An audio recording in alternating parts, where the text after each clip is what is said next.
Welcome everyone back to the Profitable Franchisees podcast. My name is Tracey Leak and I'm your host. This is the podcast where we bring powerful stories and strategies to help you to be a more profitable franchisee. And I'm excited today because we've got Tony here from Tony Meredith Coaching.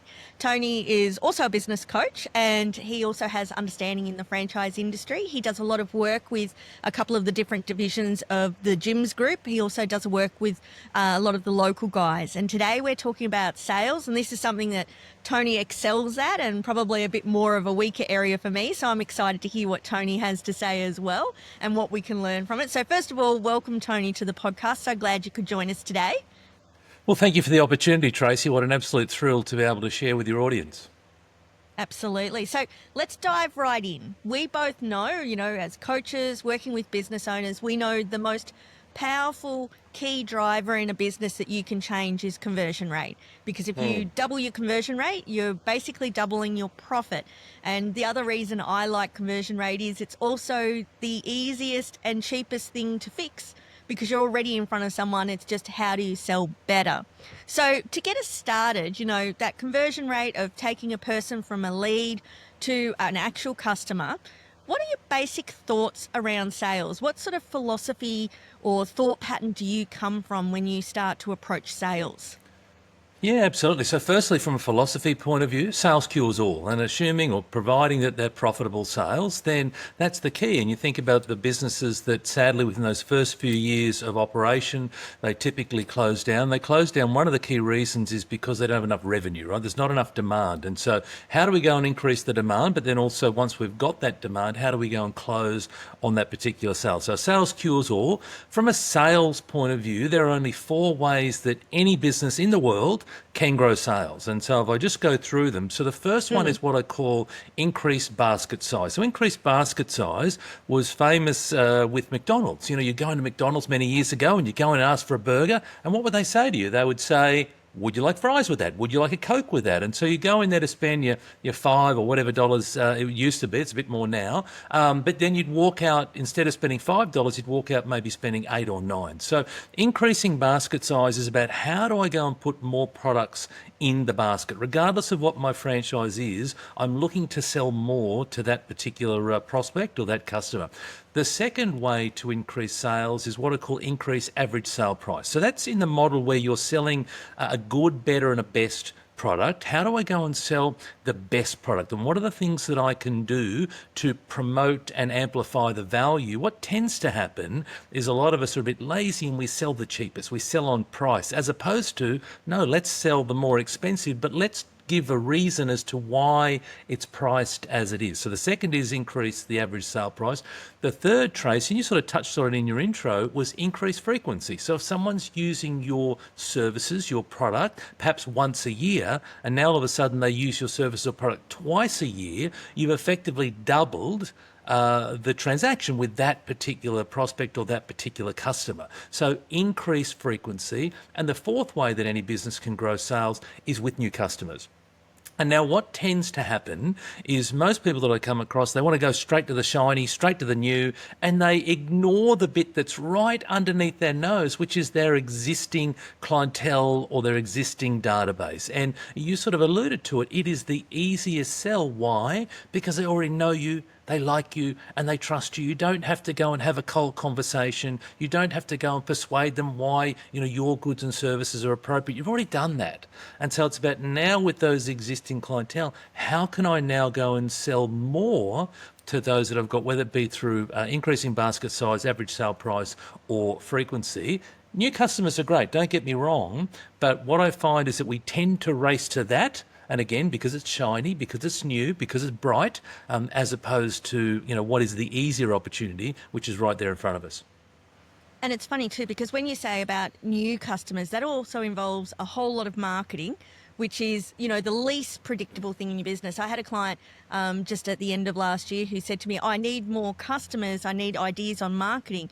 But when we actually analysed their numbers, what they actually needed to work on was they had more than enough leads coming in, and they were converting them to first-time customers. But from their first-time customer to being a second-time customer, their conversion rate was abysmal. And so in actual fact, they didn't need to do anything other than work with their team to make sure they got that customer to come back a second time. Because once they came back a second time, we knew they had them for at least another 8 or 9 times. So I love what you're saying, because it's not, most people when they think sales, they think new customers instead of realizing that there's more to it. Over years, what we do is we accumulate a database. Now, whether you have a database in a formal CRM, a customer relationship manager, when you have a spreadsheet, you may just have loose bits of paper, perhaps it's in your accounting software, whatever it is, you have worked with people over the years and people have come or gone for various reasons, but don't ignore them. Don't let that opportunity go, because it truly is a wonderful opportunity and it's the easier opportunity. Just as a side note, my number one mistake in business is I've never kept the best database after 20 years. You think I should have done that from the start? I always say that to people. So when we think about sales, what's the biggest mistake you see franchise owners make in the area of selling? Well, there's so many. So let me start at the top. The first one is that we have the wrong perception of sales. And that comes from when we're younger. So most people, when you say, are you a salesperson, franchise owner, business owner, are you a salesperson? Oh, no. No, I'm not a salesperson. And they say that because they have this negative connotation of what salespeople are. We think back to maybe years ago, used car sales, manipulative snake oil salespeople, doing all the wrong things from a sales point of view. And we bring that forward to 2025 when the reality couldn't be further from that. And so the first thing is to really change your mindset. Start to be open and recognize that as a business owner, as a franchise owner, you're in sales. Whether you're directly selling, whether you're responsible for your team selling, ultimately you're responsible for the revenue that's coming in to your business. So you want to learn to love sales. That's the first thing. The other is the mindset of, if you tell yourself that sales are hard, if you tell yourself you can't do it, if you tell yourself that that customer doesn't like me, whatever it might be, then you've got no chance, right? So again, you need to start to adopt a growth mindset and change some of the stories that you're telling yourself. Another thing that we do wrong is we tell and we don't sell. And what I mean by that, again, if I go back to sales of old, people used to say, someone who had the gift of the gab, oh, that'd be great in sales, because they could talk. And again, in 2025, I would argue that it's the opposite. We actually want to listen more than we talk. And we want to be able to ask amazing questions. And so we have one mouth, two ears. And from a ratio point of view, you want to listen at least twice as much as you're talking. So ask great questions, open questions, discovery questions, exploratory questions, and then listen, almost like rock back in your seat or wherever you are and just listen to what the prospect or the customer is saying, because now through actively listening to what I'm being told, in my mind, I'm starting to shape and reframe the solution that I'm about to present. As opposed to, what a lot of us do is we dive straight in. We want to talk about things and we want to, talk about the product or the service that we've got, and we haven't really understood what's the need, what's the problem that someone's trying to solve, how do they use this certain thing, what's their objective. Like we don't know any of that because we're not spending the time up front. So spend the time up front. And it reminds me of the final clip in the movie The Wolf of Wall Street. I'm not sure if you remember the clip, Tracey, but where the Leonardo DiCaprio, or his character, he stands on the stage and he comes down and he says, "Sell me this pen." Right? And he goes along and says, "Sell me this pen, sell me this pen." And the whole idea of doing that is because all the people that on the movie would say, okay, pen, it writes, it's white, it writes in blue ink, etc. And the point to that exercise is actually what you want to do is go, what is it you're using a pen for? When you purchase pens, what are you looking for? How often do you use a pen? What are the key qualities? So the idea is to ask plenty of open style questions. And then once you've got the answers from that, then you can provide your solution. So they're just a couple of things that, that salespeople, franchise owners, business owners, tend to do incorrectly. Yeah, I love that. And, that whole telling instead of selling and those sorts of things, I usually say to people, like, you want to give a customer a buying experience, not a sales experience. They want to feel like they've made the decision to buy from you, not that they've just been told that they should buy from you. And it seems like it's almost the same, but it's a very different feeling for people when they actually experience that, rather than just, someone going full promotion mode on them. Yeah, absolutely. Well, also too, then if I'm the customer or the prospect and you've helped me to buy, then I've got greater ownership, right? And the likelihood of that transaction occurring is going to be increased. So, so you're right. So it's about how do we help those people to purchase. Okay, so let's use a little scenario here. We've got a Mm, mm, franchise business owner. mm, mm, Let's stick with someone in a service based business. You and mm, I both have that commonality. mm, So let's start with that. It doesn't mean it doesn't mm. work elsewhere, but No, no, let's think that's of them. okay. Yep. Um, and currently their conversion rate is really low. Like they come to you and they say, I'm only converting maybe 1 in 10 people that I'm talking to about my Mm, services. mm. Yep. What can I do better? Well, firstly, the great thing is that they're tracking that, right? So, and I would argue that a lot of people aren't tracking it. So, if someone is coming to me and they've tracked that information, that's a positive. And I would just talk about the tracking or the measurement side ever so quickly. So, it's the old adage of what gets measured gets done. And so, simplistically, you don't need to have some fancy CRM. Again, it could just be a spreadsheet or pieces of paper, perhaps on a whiteboard. But you might track from, lead through to prospect through to customer. Right. So, firstly, track. Now, where my conversions are low, let's try and understand what's gone on. So, for example, at what stage in the pipeline is the conversion low? So, one of the things that a lot of the groups that I work with, they set a 2 hour window from when the lead comes in to when that lead needs to be contacted by. Now, that's the expectation. That's the minimum expectation. There was a service industry study done in America a number of years ago, and what they identified is actually the first 5 minutes is the golden opportunity to call. So when you get that lead come in, you want to go back to that lead as quick as you possibly can. And the reason is because in 2025, we're busy people, we're impatient. I've inquired or I've put through an inquiry because I've got a situation that I need fixed. I can't wait 2 hours. Like, we're incredibly impatient. So in a lot of cases, first response will potentially win the business. Now, statistically, what they also found in this study is that if you contact that inquiry within 5 minutes versus 30 minutes, you're 21 times more likely to convert. So that would be the first thing that I would consider, and I would get back to that lead or that inquiry as fast as I could. The other thing then is when you're speaking to that person, introduce or adopt a qualification process. So take the time up front just to briefly understand what's going on. Now, qualification process that I use, that I get my clients to use, is a process called CHAMP.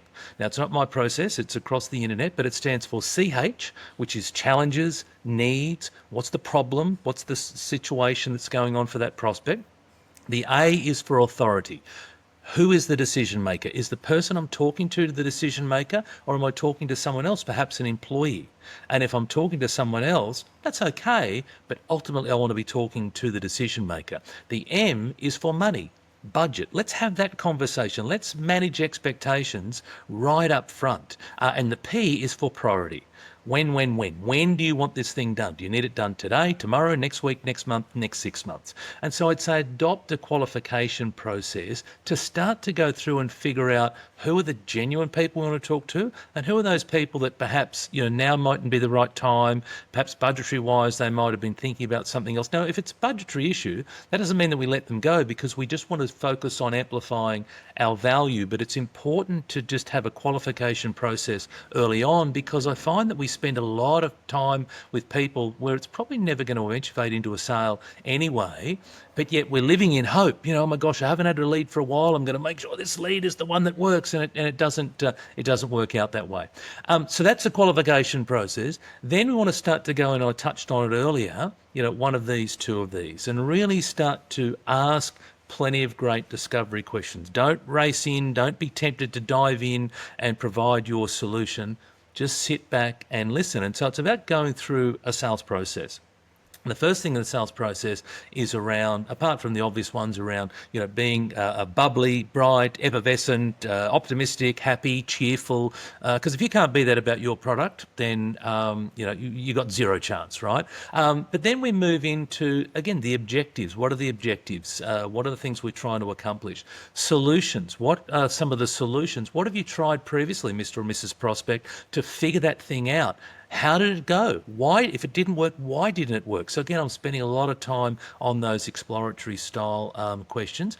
At some stage, if you've gone through, if you go through the solutions well, hopefully you don't have a lot of objections. If you haven't gone through the solutions well, then you're probably going to have a lot of objections, right? So then I'm going to have to be able to handle the various objections. Hey, you're too expensive. Now is not the right time. I've got to go and speak to my partner. All these objections, and quite often the objections that you hear are not necessarily the real objections, but they're an objection nonetheless.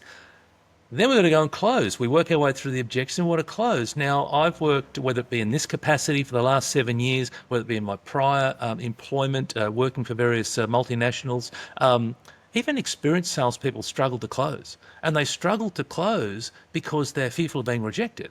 So what I would rather do is I would rather not know if you're going to move ahead with me and think in my mind that you might be moving ahead with me, as opposed to asking you and for you telling me no, which is just sheer madness, quite frankly. But nonetheless, this is what happens. And so we're fearful of, being faced with rejection. And so we don't close properly. And so then once we've closed, then obviously go and follow through on the things that we said. And it's a case of under promise and always over deliver. Yeah, isn't it funny when you talk about that close? I often talk about if you've actually done everything right up until that point, it's as easy as just saying to someone, so how does that all sound to you? It doesn't have to be a precise, hold my pen here, say these exact words. If you've actually had a good conversation and built rapport, it should be as simple. And if they say, oh, I don't think if it's right for me, you can then ask a better question, what's holding you back? How do people get around that rejection piece in their mind? You said earlier, like people, and I hear that all the time, people immediately think, oh, if I'm like a used car salesperson. How do you help people switch that mindset to understand what they have actually got potentially to offer that person? Yeah, look, focus on what you want. Focus on the thing that you want. When your goal is bigger than your fear, then you'll work your way through it. You'll figure it out a way, whether you go over, around, through, you'll figure a way out through that. And so, but the problem is that a lot of us get caught there, and it's not just like people in franchising, it's in life. It's fear is the big thing that holds us back and prevents us from achieving, whatever the greatness is that is destined for us. And so, it's about firstly focusing on your goal and amplifying the importance of that goal. The next is to lean into things that scare you. Like the only thing that is going to help you be better at selling is having a go at selling.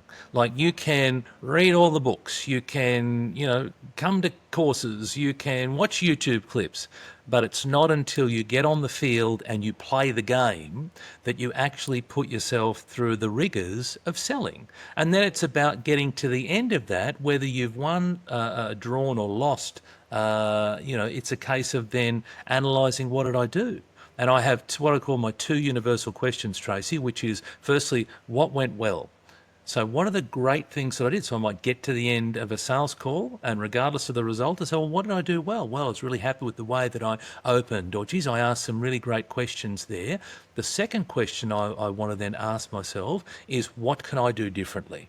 So what are the things that as I move forward into my next sales call, what are the things that I'd like to be doing differently? So when I'm in that situation again, I've already started to think about how I would behave differently, so then it doesn't feel as foreign. But that doesn't mean that it still won't feel a little bit foreign. I've got to keep going and going and going. And, the most successful people in selling, in business, in life, are those that are consistent. Those that are just consistent with the thing that they do. They don't have to be flashy. It's a bit like the fable of the tortoise and the hare.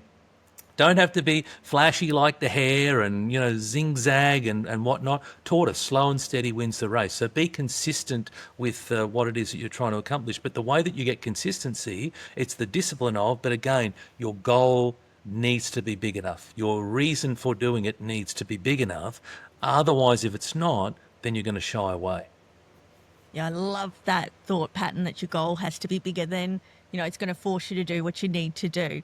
And in a positive way. Force sounds bad, but in a really positive way. So let's think about the same scenario again. Let's say their conversion rate from a new prospect to a customer is good, but we look at it and go, hey, the real potential here is that average transaction value, their basket size. How do you recommend to someone who says, hey, I'm converting really well, but I've got the potential that I could be selling more to them?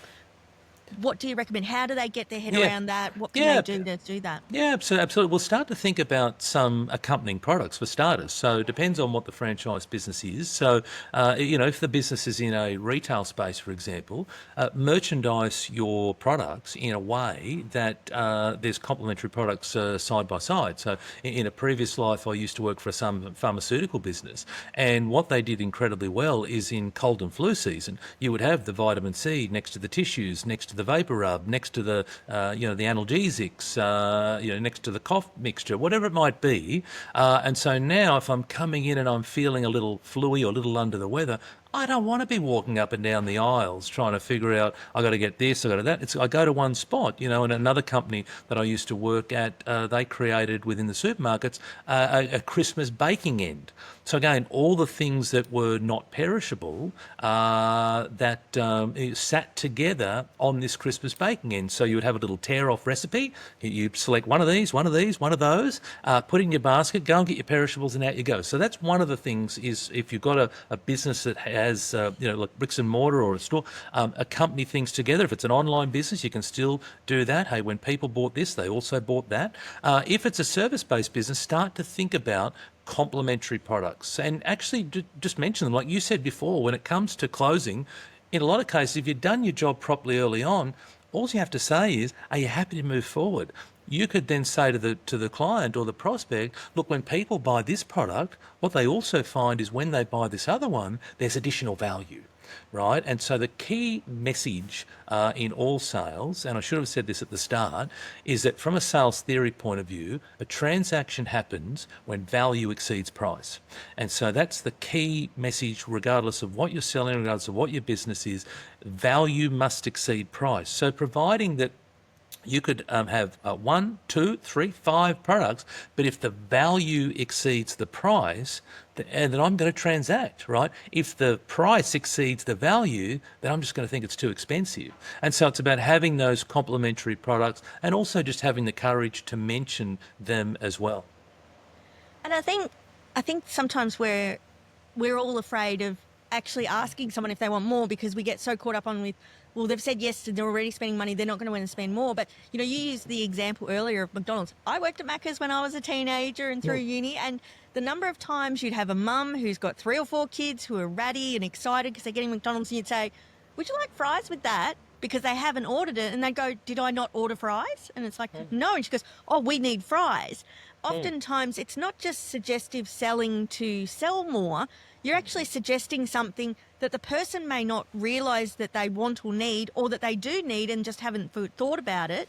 Or in some instances, especially when you start talking in trade-based service groups or professional services, sometimes there's something that you can pair with it that makes sense, monetary-wise. Like, hey, I'm already here and we're already doing this. We could add this on, and it actually saves them time and money and stress. But because they're so busy, they don't know what they don't know when they're talking to you. Yeah, we're the experts. We are the experts. And so if I'm a franchisee, I'm the expert in my chosen field. And so, let's not expect that the prospect or the customer is going to have all the answers. Now, they may do. Like, it's pretty easy to get knowledge in 2025, but they may not. And so by making them aware of it, it could be as simple as that. I know that, for example, one of the franchise groups that I work with, they will offer a free equipment inspection check. I know that another business that I work with recently in trades, they electricians, they would go in for the primary job, which might be to change a light or install a fan, etc. But they would always make sure they checked out the switchboard. Hey, look, whilst I'm here, do you mind if I just have a look at the switchboard and just make sure that everything's in order? Now, that's not to go and sell them something that they don't need, but it's a wonderful service that if there was a problem, and there was an electrician come on board and you neglected to go and check out the switchboard, then that can look really negatively, right? Versus actually going to check out the switchboard and say, hey, look, I've just noticed this, and it might be something that needs to be fixed straight away. It might be, look, I've just noticed that this is starting to go. Probably don't need to do anything today, but what I'd like to do is come back in a couple of months' time and just revisit it again. Are you okay with that? It can be as simple as that. Now, from a customer experience point of view, I tend not to use the word customer service. Most people use it. Have a look at most websites. Everyone offers great customer service. What I talk about is delighting customers. How do I go and delight that customer so they have an incredibly memorable experience, regardless of what the business is or the franchise is that I'm in? Absolutely. So if we're, a lot of franchise owners, we take a lot of responsibility. We're going to work on our sales and things. A lot of them will then have team that they need to also be selling. And that might be at the counter of a retail store, or they've got team out and about in the field. How do you go from being the franchise owner to actually imparting this knowledge to your team? Because you can't go too hard, and a lot of them may not have a lot of experience in that. What are the key things that they need to teach them, train them on to get them up to skill to be selling? Because as a franchise owner, you don't want to be the only person selling. You need other Oh, of people to course be not. doing that too. What are your Yeah. Look, suggestions there? yeah. Well, the first one is as a franchise owner is to recognise that delegation is a good thing. Empowerment is a great thing, and you want to. So one of the other areas that I focus on, I know we're talking about sales, is in the area of leadership. And so one of the things is that a lot of franchise owners and business owners, they want to control everything. And that's because they're not trusting the people around them. So we've got to figure out, how can we trust those people around us?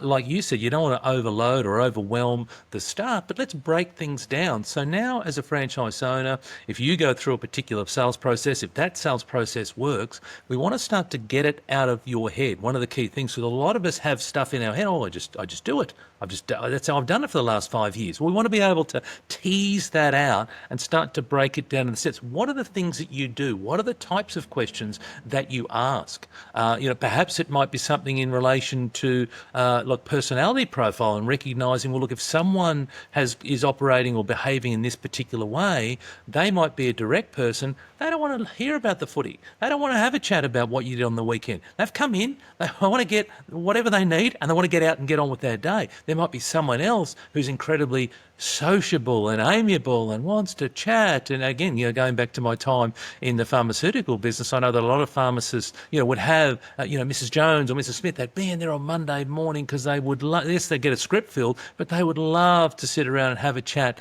to the pharmacy owner. So, but it's about firstly recognising that we want delegation. Empowerment is amazing for our team.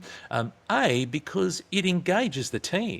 Right? If I'm an employee and I'm just simply, being told to do this, or my boss keeps overriding the things that I do, I don't feel very good, right? But if you spend the time to be clear with me, so clarity is a big one, provide me some training support, proficiency is another one, so break down the steps that you're doing. Be patient with these people. It might be create a script, like specifically, what are you saying? When someone walks up to the counter, when you go into someone's backyard to assess their pool or to assess their lawn or whatever it might be, what specifically are you saying? And constantly work with that person. Spend the time on getting that person up to speed. Now, the reality is that most people, when I say that to them initially, they'll say, but Tony, it's far quicker if I do it myself. Right? It's far quicker if I do it myself. And I will always say, you're right. If you think about right now, today, yes, you are the fastest at it. But do you want to be the fastest at it? Do you want to always do this particular task? Or would you like to have people around you that are doing that thing for them? And would you be okay if we work through a period of a couple of weeks or maybe a month or whatever it is to start to transition and get people up to speed? Right, so that's the spending time investing in our staff, because truly you will get out of it what you put into it. If you have the approach of, I don't trust my staff, and it's not that people will overtly say I don't trust my staff, but their actions will indicate to me that they don't trust their staff, and those actions are micromanaging, controlling everything, not letting the reins go. That says to me that you're not trusting of your people. I as a thing, I often will. You said it earlier. If you love your product or your service, then it's much easier to do it. I often get franchise owners to take their team and say to them, say we're in a retail store, say to them, go and find your favourite product. And so they'll go find their favourite product. They bring it back. We go, okay, now as a group, let's all talk about why that's your favorite product. And they get excited and they don't realize that they're actually talking about what it is. And it's a really good little introduction to get them to go, oh, actually, this wasn't all that hard. I just got excited about something. We're all like, oh, the number of times I've sat there and gone, I think I need that, even though I don't, of where they're at. Yeah. Do you have any And little tips? product knowledge is one of the big reasons that we struggle in sales. And again, if I think about a lot of retail environments, or also in in service based businesses where they've got the value add of retail style products. Not having the product knowledge will then lead me to not have the confidence, which then means that I won't say anything about it. So what I say to people is, if you've got a large portfolio of products, start small. Right, start small. So I call it my plus one. So go back to the example I used with the electrical company just a moment ago.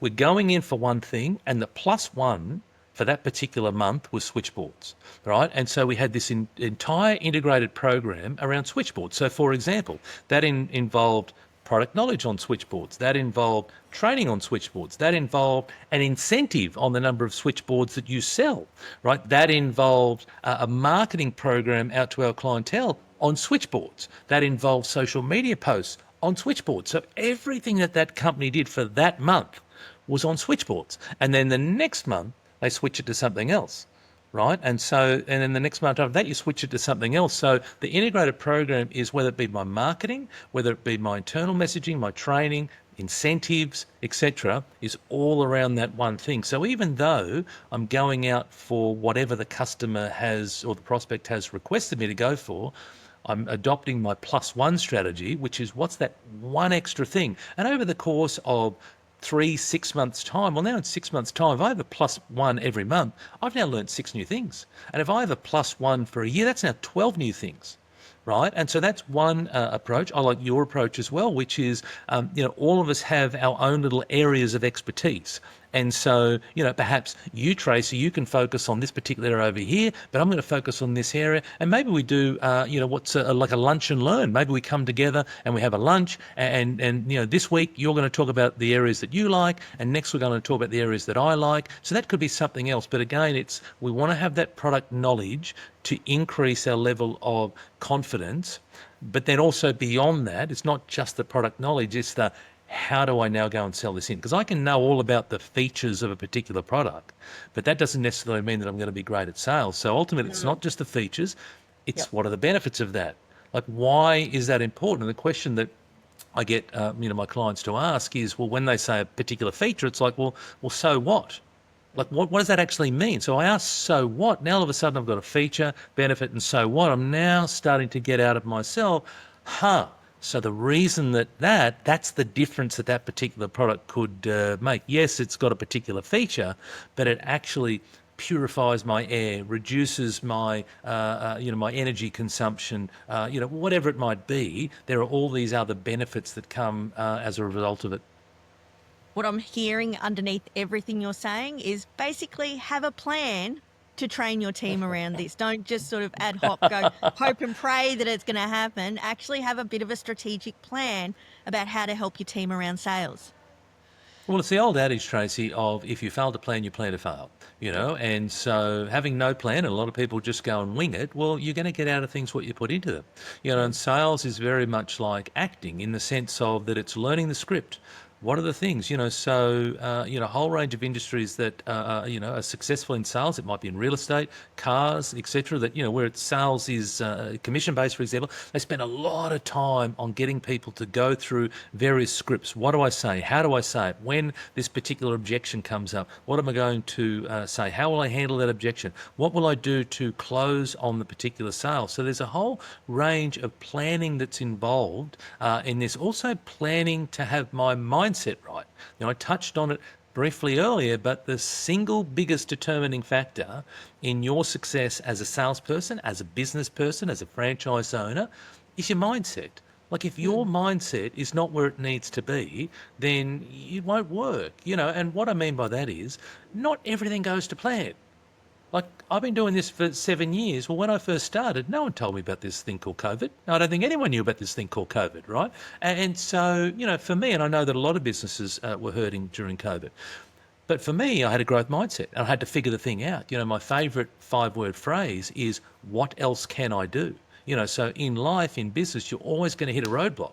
But if I constantly say to myself, what else can I do? Who else can I turn to? Where else can I go? How else can I find that information?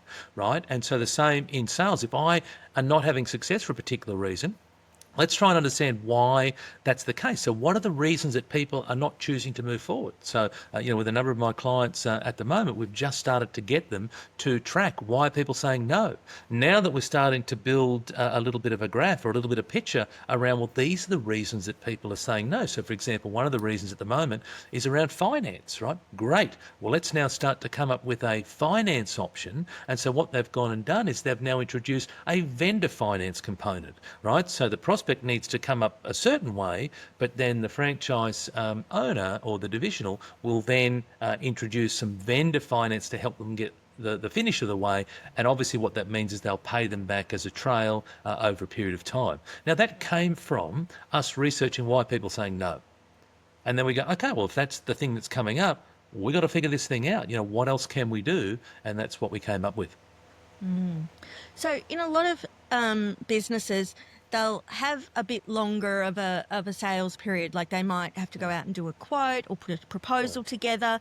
Yep. And they need to follow that up. And that's always a sticking point for a lot of people of like, how do I follow up? What do I say? Like they're okay in the initial sale, but then it's like, now I've got to, and I suppose it brings up that fear of rejection. And for some of them too, it might be they do a proposal or a quote that's a no today, but that doesn't always mean it's a no forever. It might be in a year's time that they could go back and revisit quotes or proposals that were a no a year ago. What are your suggestions around that long tail of following up people around that? How do we do that best? Yeah, well, the firstly is to recognise that the fortune's in the follow-up. Right, that's where the fortune is. And Salesforce.com, the world's largest CRM, they did a study a number of years ago, and what they identified is that most people give up. Most people will give up after the first try, the second try, the third try. We'll just give up. We'll throw our hands in the air. But actually, 80% of sales transact at the fifth or more follow-up. But yet only 8% of businesses could be bothered getting that far. That means that 90% of businesses have thrown their hands in the air and said, this is all too hard, right? And so persistence pays. We talked about consistency earlier, but persistence as well. The key with the follow-up is that, don't expect... So I hear a lot of people say, oh, Tony, I've sent that proposal through. They'll come back to me when they're ready. Oh, my gosh. Oh, my goodness, right? Again, I said it earlier, we're busy people. Like we have so many things to distract us in 2025. And it's not that we're trying to be, if I'm a prospect, I'm trying to be rude or elusive, etc. I'm just busy. I'm just living my life. And you know what, that thing that was important at the time, I sort of, I got your email and it's sort of sitting there and I'm going to deal with that. And if me as the franchisee go, well, they'll come back to me when they're ready, chances are it's not going to happen. So I want to facilitate that process. Now, there's a balance. We don't want to be like spam, right? And what I mean by that, and it all depends upon the product and the service, but we don't want to put a proposal through today and then this morning and then this afternoon I want to go and give them a call and tomorrow morning I want to give them a call and tomorrow afternoon. No, we don't want to do that. We want to come up with what we feel is a realistic time frame. So it may be that I've given you something today and maybe tomorrow I'm going to follow up with you. Maybe it might be the next day. Again, depends on, what's the service, what's the size, what's the value of that thing, right? So we need to come up with an appropriate time frame. But again, remembering that we want to get to at least 5 points of follow-up because that's where the magic happens. Now, when we're following up, we don't want to just go and say, hey, it's Tony here from XYZ, I'm following up. What you want to say is, hi, Tracey, it's Tony here from XYZ. I'm calling to see if it makes sense to move forward with the proposal that I sent you, right? It's just a slight nuance, but again, psychologically, it's just not saying, is it yes or no? It's, does it make sense that you want to progress, that you want to move forward with what it is that I'm talking about, right? But be consistent with your follow-up and you'll be amazed that just by simply picking up the phone and following up that you will have phenomenal success. I think it was Woody Allen who talked about that, 50% of success is just showing up, right? And just pick the phone up and give yourself half a chance, right? Now, you've still got to obviously do the job and close down that particular prospect or that customer, but at least remember that the fortune truly is in the follow-up. Don't assume that because you've sent it that they're going to come back to you because they're busy, they're doing other things. Who knows? Like sometimes, stuff might happen. Someone might get sick. Someone might have to go out of town, right? And also, too, the other thing is to not then let the stories fire off. So what I mean by that is, if someone hasn't come back to me, now all of a sudden I'm starting to fire off all these stories going, oh my gosh, they don't like me. Oh my gosh, they don't want my services, right? And so now, from a mindset point of view, I got no chance because, I've talked myself out of it versus going, sales is a process. And I haven't talked about it yet, but there's a thing that I focus on, lead and lag indicators. A lag indicator is the outcome, so the sales result. A lead indicator are the things that I can do, right? The things that sit within my control. So what sits within my control in the example of follow-up is being consistent with my follow-up, right? When I'm on the phone, actually coming up with appropriate phraseology that engages people, to want to at least converse with me. These are the things that sit within my control. These are my lead indicators. I don't fixate or worry about the outcome because I know that when I do the lead indicators consistently and persistently, I will have phenomenal success. But if I fixate on the result and the result doesn't go my way, the problem is that the result is actually out of my control. So whether someone chooses to use my services or not, it's actually not up to me. Like I can persuade, show up, be enthusiastic, ask great questions, be a great listener, but whether someone says yes to me or not is not in my control. So then what I encourage people to do is don't have your emotional well-being attached to something that's outside of your control because it's a really dangerous place to be. You want to fixate on the things that sit within your control, do more of those things. When we get a yes, it's amazing, right? But remember, let's fixate on the things, the lead indicators that sit with our control. But, going back to the original piece around follow-up, be consistent. Like, be consistent. I have so many sayings. I'm sure your viewers and listeners have gathered that by now. But another is CAPE, which is consistent and persistent effort, right? And it's like put your superhero cape on and be consistent and persistent with all the things that you do. And we've all had instances, if anyone who's ever put something out and had to follow someone up, we've all had instances where we've rung someone, they've gone, oh my goodness, I'm so glad you called. I've been meaning to call you. It's not like it's a pressure thing. So we need to start wrapping up here, but is there anything we've missed? Is there any little hints or tips or things that you think that we haven't covered? I just want to make sure we get it for everyone. I know there's lots we could be talking about, but is there any one in mind? Yeah. Look. Certainly at a high level, as I said, it's about being consistent. So, if we just sort of put a summary on what we've talked about, there are only 4 ways that we can grow sales. And if you can't remember those, go back to the start of this session. 4 ways that we can grow sales. Sales is a process, so create for yourself a little process. Start to plan, so plan the questions you're going to ask. We talked a lot about questions and listening, active listening, 1 mouth, 2 ears. Plan the questions you're going to ask. Plan the way in which you'll respond to an objection when someone says to you that, hey, that's too expensive, or hey, I need to talk to my partner, or whatever it is. What are the things that you're going to say to that? Plan to get your mindset right. I learned this. So I'm an ex-McDonald's employee as well, Tracey. And one of the things that I learned early on in McDonald's was that you may have a bad experience with a customer. They may have had, hair on their burger or whatever it might be. But the next customer in line, they don't care about that. They've come here to spend their hard-earned money with you. They've been saving up all week, and it's a real treat. And they've got their family. It's a real highlight for them. And so whatever's happened a moment ago, it doesn't matter because that's with someone else. What we need to do now is we need to switch on and we need to delight that particular customer. And again, I'm very deliberate and intentional with using that. I've got to think about how can I delight that person so they have the most wonderful experience, A, because I want them to come back, but B, I want them at barbecues to tell all their friends, right? And so that's important as well. Consistency and, the fortune is in the follow-up. It truly is. And lastly, sales cures all. Like get out there, like sales doesn't need to be as difficult as we make it, right? We need to change and reframe the stories we're telling ourselves. Sales is a great thing because why? Because I'm here to help someone. I'm here to add value. I'm here to make their life easier, right? That feels wonderful. So rather than thinking, oh my gosh, I'm going to sell them something they don't want, I'm going to flog them something they don't want. No, I'm here to make that person's life better. I'm here to help them have an easier life, a more profitable life, whatever it might be, whatever is my product or services. Start to think about I'm here to help them as opposed to I feel like an imposition, I'm here to flog them some stuff.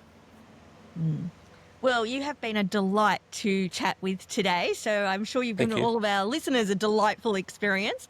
I've found it extremely easy to chat to you today. I'm going to put all of Tony's details into the show notes, so if you want to reach out to Tony, he of course can speak at conferences, do workshops, trainings and coaching.